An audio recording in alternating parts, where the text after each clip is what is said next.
The sister, her background is Hinduism, yeah? Hinduism. From a Hinduism There's much to learn. I mean, people perspective, people yeah. need to learn I'm trying to pick the perfect a lot. You know, there's a lot of misunderstanding. I'll let you know whether you keep going on. So would you still consider yourself to be a Hindu? No, You don't? no. Okay, is there a reason you left that particular belief?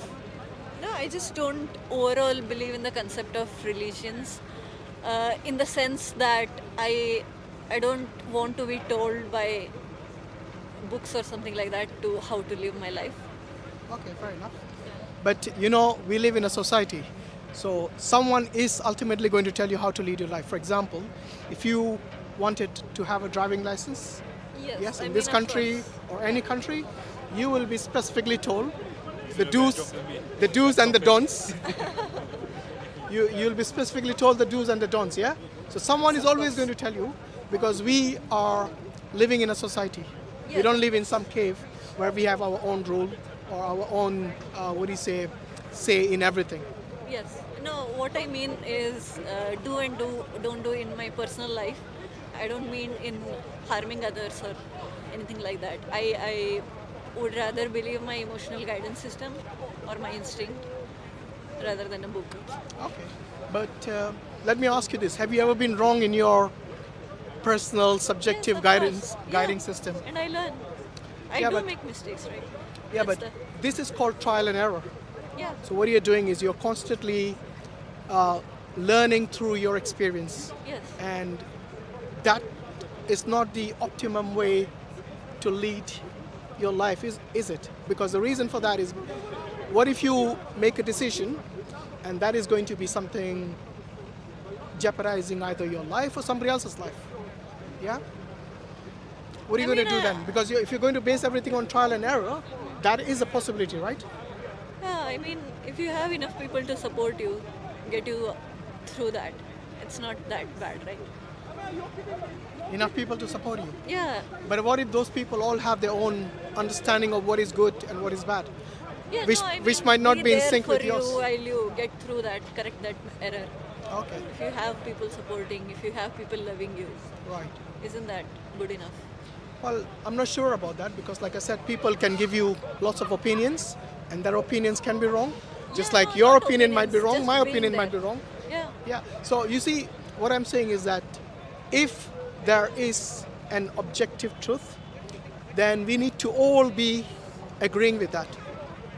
So how do we find if something is objectively right or not?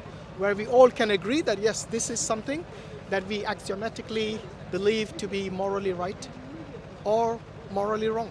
Who decides that ultimately? If everyone has their own subjective understandings, then you can never come to an objective reasoning, can you? You can add. I mean, there are constitutions, right? If you want to go Say again? that objectively, if you want to see objectively, Yeah. then there are constitutions and laws and stuff. So Yeah, that but is even the pretty constitutions are amended, Yeah. They get amended many And they are times. supposed to be, and because world changes, values change. Okay, let me give you an example of constitution. In the United States, according to the constitution, they have the right to carry guns. Yeah. If you were an American, Yeah. would you abide by the constitution or would you be against it? Against it. Why?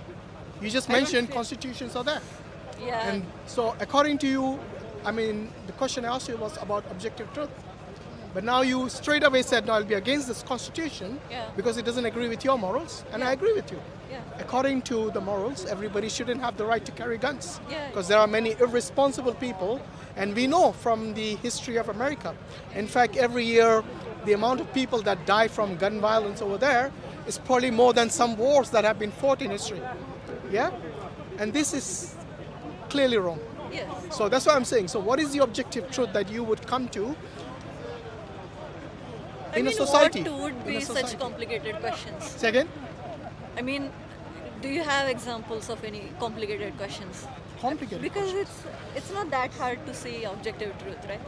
But I it mean- is. I just showed you an example. I mean, of for the gun me violence. it's not. For me, it's clear that I don't want to believe. Okay, so for you, everything is clear. I mean, not everything, but what I'm trying to say is, do we have such complicated issues? Okay, give me an example of objective truth which people agree with you. Give me one. Hurting others is bad. Okay. Killing others is bad. What does that mean, hurting others? Let me give you an example about hurting and killing people. Do you agree that every war is wrong? Yeah. You believe every war is wrong? Yeah. So if somebody comes and attacks your country, would you fight back or would you just sit back? I mean, soldiers would fight back. But Okay. what While I'm- fighting back, would you hurt someone? Would you kill someone? Yeah. So there you go. So it's not wrong all the time. Am I right? There are wars which are justified. Yes. So there are just wars. Justified, yeah, but There are wars which are just. Death is still bad. No, but you can't call it bad. If somebody is coming to oppress you, oppress your people, and oppress your country, and abuse them, then you have every You're right to fighting defend. back. Yeah, Exactly, yeah. you have every right to defend yourself. Yeah. And I don't mean just in the context of war, even in the context of your daily life. If somebody comes to hurt you or your family, you would defend yourself and them, isn't it? Yeah. Yes? Yeah. So you cannot say every fight is wrong or every war is wrong. There is justification for that. Obviously, it has to be mostly in this case, I'm talking about self-defense. So again, once again, the question, give me some example of a justified, an objective moral.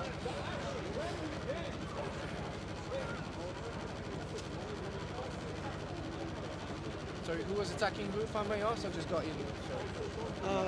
Self-defense. Rape? Self-defense. Regardless, self-defense. Rape? What's that? Rape? Second? Rape. Rape, yeah, I agree. So rape is objectively wrong. And this is something that people out there agree upon. And that's why we have rules. Yeah. Okay? But what would be the consequence of that? So what would There are some atheists, if I'm not mistaken, using their particular worldview in a moral compass, don't consider to be wrong. Because there is no such thing as right and wrong. It's what you make out of it. And they will not consider rape to be wrong. I think I've heard someone, very prominent people saying these things. I mean, good thing about being atheist is you don't have to speak for everyone. Yes. Because it's It's not a community. uniform Yeah. community. Everyone has their own ideas. Yeah. So we'll always find exceptions. yeah. Yeah. So there is essentially something within our own selves, a compass inherent.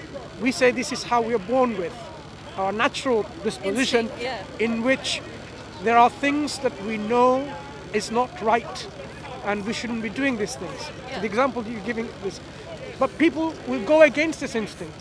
Okay, there might be even laws preventing or even facilitating that, depending on what this particular thing is. So there is definitely a need for regulated affairs, how our affairs are regulated. If we either leave our affairs to be regulated by a state in which certain people within that state regulates on our behalf, making errors as they go along, learning, like in communism, what happened, how Stalin and all the other communist leaders in that process killed thousands of people by trying to implement a system which they thought was better for the society. But we now realize, looking at historical perspective, this is not the right way of doing things, because it really at high cost to human society. So the best way would be to get divine guidance. But this question then will be revolved differently. When we're talking about divine guidance to get absolute truth, absolute morality, how do we know there is a God? How are we convinced of it? And how can we be sure that what we are receiving from God, because God doesn't necessarily just give us the guidance now, He may have given it to certain prophets and messengers before, that what we are receiving from them is the entire truth. If, for example, the Quran is the divine guidance, is it exactly as it was given to the prophet and messenger? So that's how the discussion then revolves to a different tangent, in which we need to really go to those existential questions and relate that to our existence here and our possible existence of a creator or not. You are an atheist? Yeah. And I think that would be my question to you. That how do you know it's different? Yeah. So when you say atheist, do you Can completely? someone record Yeah, sure. in my phone as well? Yeah, go ahead. Brother, do you mind recording that? Do you take that phone and record? For like 2 minutes or This is our channel where it's going to be uploaded. Yeah, we can give you the clip. Yeah, we can have that clip. that would be Yeah, DawahWise. So what's the name? Sorry, Rutuja. Rutuja. Yeah. Okay. So it's is it just you in your family who's an atheist Yeah. and the rest are still Hindu, or? Yeah. They're Jain particularly. Oh, if they're you- Jain. Yeah. Oh Jain. wow. they're You know, even tell more- us about Jain, this religion. I think Jainism, yeah. Not many people may know about this, apart from what they have learned in school. So what's the difference between Jainism and Hinduism, for example? Different gods. Different and- gods. Yeah. So who is the god in Jainism? Many, but I mean, we don't believe in God in the form of a human.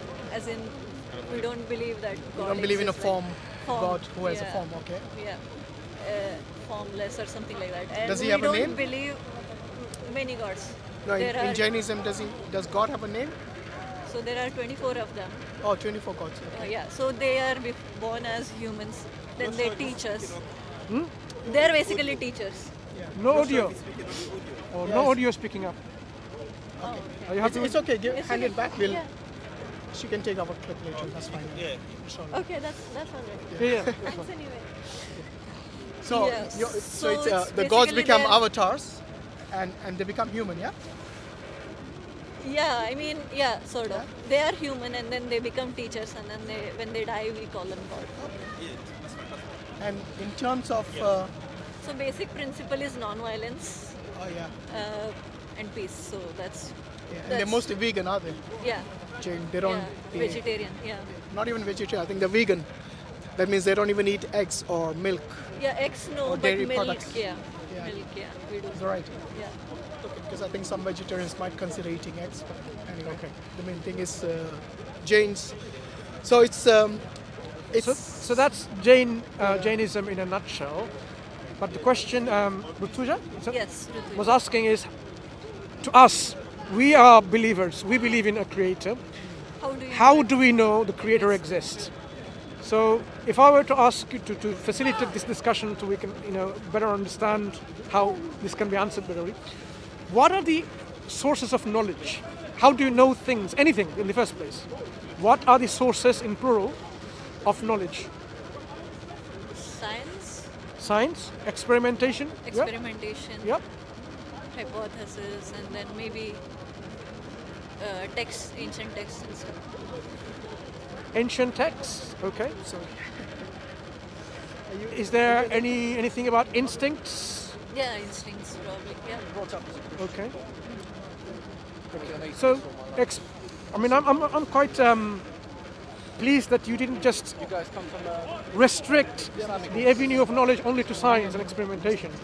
Yeah. Because at one point people used if you want, we the can. reason, You got time.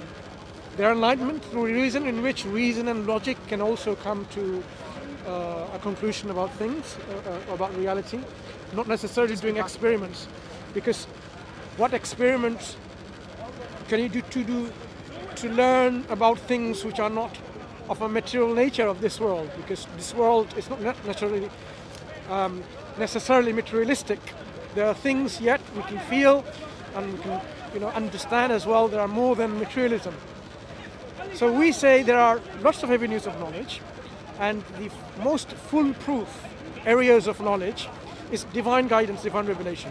So when the Creator reveals to us, communicates to us, that's when we can be sure that this is the foolproof, absolute, certain knowledge from God. So the question is, how do we know God exists? Okay, so we can approach this question in several ways. One is looking at the creation itself and try to understand whether the creation can point to the Creator. Like every painting that you see, when you look at a beautiful painting, you see the painter who has put the art within it, drawing these things, and you can see there's an ocean there, the birds, the trees, the flowers. You don't just think that this painting is necessarily a product of chance and wind and something that came together and made this. But Because of the artistry, the beauty, the precision, the element within that picture.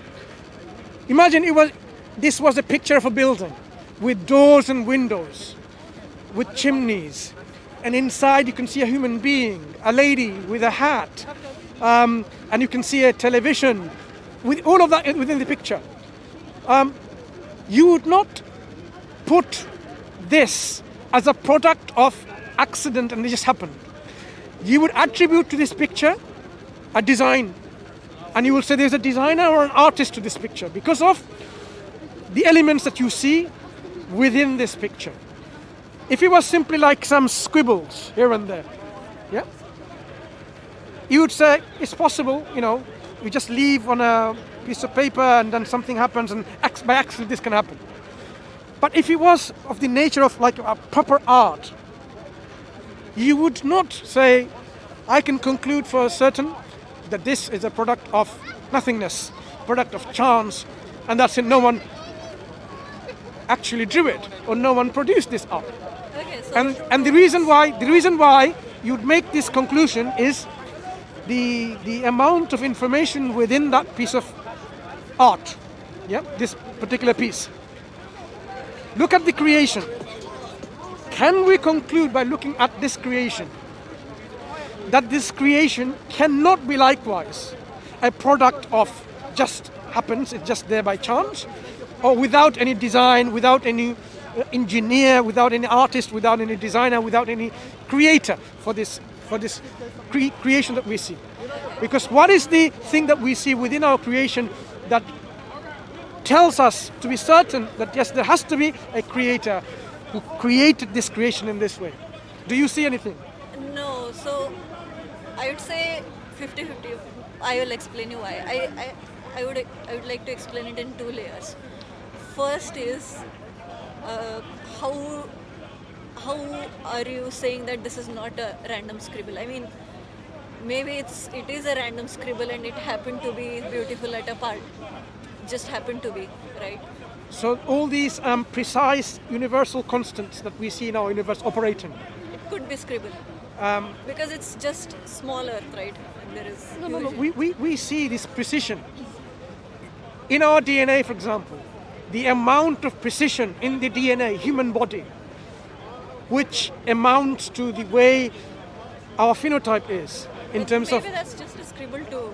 No, when you say universe. scribble, where is the scribble when we see this precision? There are this DNA that switches on and off certain genes, and these genes do this.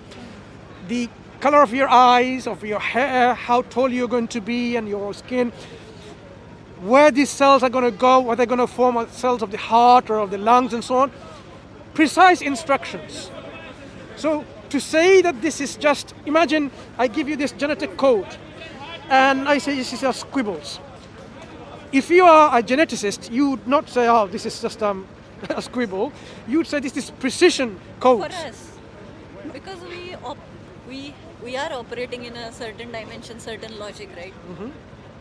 I mean, few years ago, probably, we would have never believed something like theory of relativity, where or time travel, concept of time travel. But theoretically, it doesn't make sense to our brains. It's hard to imagine a world where light speed is different, or things like that. So for us, when we say logic, it's very limited logic, right? I mean, it's hard for us to imagine how there is a planet without gravity, how we would operate. So there are things beyond our imagination as well, right? So when we try to put it, that's what I'm saying about the religion, is that when you try to stick to religion, it's almost as if saying this is how things work. This is how But it is. that's religion giving us instructions. But when it comes to this question about God's existence, as I said, there are various ways we can approach this. One, as I said, looking at the creation. Let me give you another example. Okay. If I give you a piece of paper Yeah. in which I say, dear, what's your name again? Ruth? Rutuja. Ruth. Dear Ruth, it was a pleasure meeting you on a Sunday in Speaker's Corner. And it was so cold, we wish we had more layers and clothes and so on and so forth. and we discussed many things about Jainism. We talked about the existence of creator, and we talked about the paint and the painter. We talked about the genetic code which determines our phenotype. Mentioned all of this, and we hope that we can meet again. And I just signed my name, Mansoor. What's the date today? 19th of December. Right. In that piece of paper, you received this through the post. Would you consider this is just scribbles by chance? No.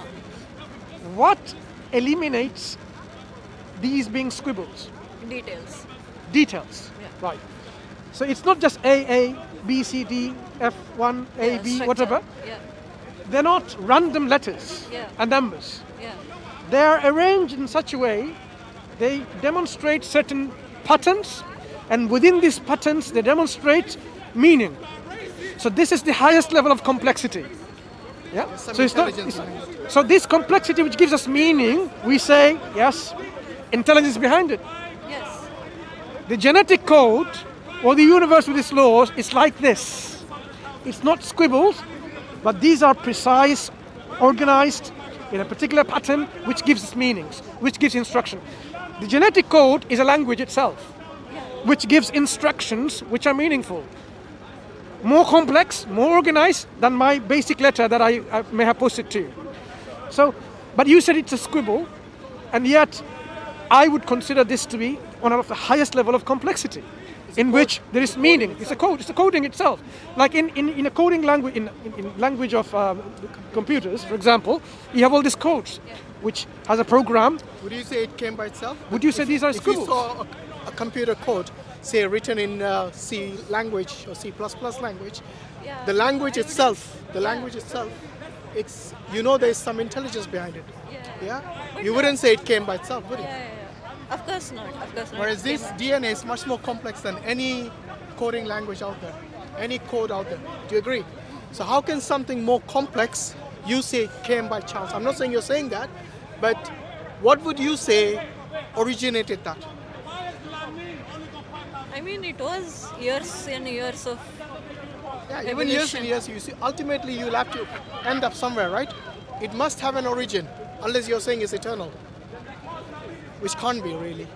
I mean, even if it is origin, what is your concept of God? I mean, Say again? even if it has an origin, Yeah. let's say it has an origin. Origin means, look, there are two types of origin. One is it has been caused or uncaused. Now, as believers, we believe that God is uncaused. No one caused him to come into existence. Yes? Whereas he causes everyone to come into existence. So he's the one who causes or creates the creation or brings them into existence, whereas he himself is not caused.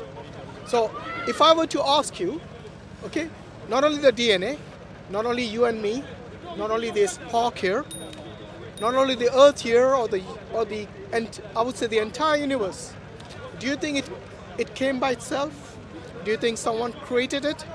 Or do you think it was always there? I would say I don't know. I mean, I don't know who created it or what. Okay, That's so what let's- I'm saying. yeah, let's How try are you to- saying for sure that's someone Yeah, created? fair enough. Let's try to eliminate the impossibilities.